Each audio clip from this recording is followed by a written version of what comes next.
अब तक 282 लोकसभा सीटों पर चुनाव हो चुका है। बीजेपी और इंडिया गठबंधन दोनों ही अपनी अपनी बढ़त के दावे कर रहे हैं, लेकिन 18वीं लोकसभा के चुनाव के बीच दूसरी बार राहुल गांधी के करीबी और इंडियन ओवरसीज कांग्रेस के अध्यक्ष सैम पित्रोडा के बयान पर बवाल हो गया है। पित्रोडा ने इस बार भारत की विविधता को लेकर बयान दिया और कहा कि पूर्वी भारत के लोग चीन के लोगों जैसे, पश्चिम भारत में रहने वाले अरब जैसे और दक्षिण में रहने वाले अफ्रीकी लोगों जैसे दिखते हैं, लेकिन इसके बावजूद भी हम सभी मिलजुल कर रहते हैं। जैसे ही पित्रोडा का यह बयान आया, कांग्रेस ने तुरंत किनारा कर लिया और पूरी बीजेपी से लेकर पीएम मोदी ने इसे रंग भेद से जोड़ दिया। अब इसी पर सियासत हो रही है।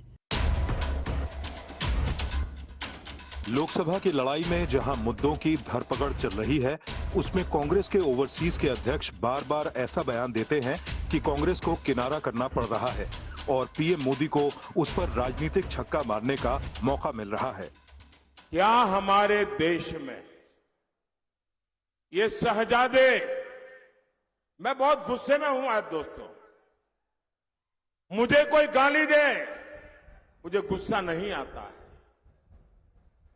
मैं सहन कर लेता हूं, लेकिन आज शहजादे के फिलोसोफर ने इतनी बड़ी गाली दी है जिसने में गुस्सा भर दिया है।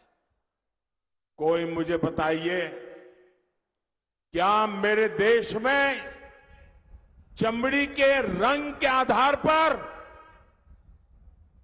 लोगों की योग्यता तय होगी? जी हां, ये हैं सैम पित्रोदा। यही पीएम मोदी के टारगेट पर हैं। इन्हीं पर पीएम मोदी को बहुत गुस्सा आ रहा है। इनके कारण राहुल गांधी निशाने पर आ गए हैं। चलिए अब आपको सैम पित्रोदा का वो विवादित बयान भी सुनाते हैं जिस पर कांग्रेस भी हाथ खड़े कर रही है। We have survived 70 years, 75 years in a very happy environment where people could live together, leaving aside few fights here and there. We could hold country together as diverse as India, where people on east look like Chinese, people on west look like Arab, people on north look like, maybe white, and people in south look like Africa. Doesn't matter. We are all brothers and sisters. जैसे ही Sam Pitroda ने देश की चारों दिशाओं में रंगभेद का वर्णन किया, तुरंत कांग्रेस को लगा कि पित्रोदा ने ये क्या बोल दिया।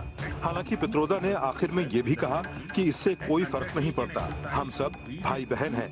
लेकिन कांग्रेस को पता चल गया कि बीजेपी इसमें बाल की खाल निकालेगी, इसलिए पित्रोदा से पीछे हटने में देरी नहीं की।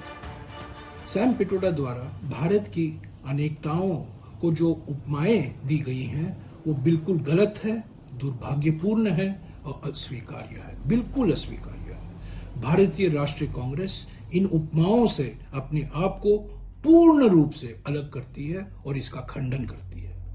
जहां बीजेपी को एक एक लूज बॉल की तलाश है, वहां पित्रोदा अपने विरोधियों को जैसे नो बॉल देकर और फ्री हिट पर छक्का मारने का फुल मौका दे रहे हैं। प्रधानमंत्री जो फुल टॉस पे खेलते हैं ना। और ये देखिए पीएम मोदी कैसे पित्रोदा के बयान को सीधे आदिवासियों और भारत के राष्ट्रपति तक ले गए।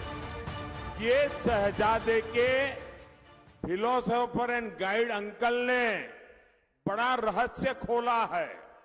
उसने कहा है कि जिनका चमड़ी का रंग काला होता है, ये सब अफ्रीका के हैं।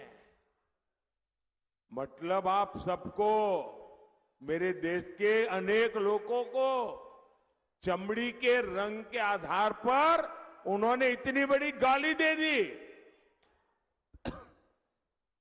तब जाकर के मुझे समझ आया कि चमड़ी का रंग देख करके उन्होंने मान लिया कि द्रौपदी मुर्मू भी अफ्रीकन है और इसलिए उनकी चमड़ी का रंग काला है तो उनको हराना चाहिए।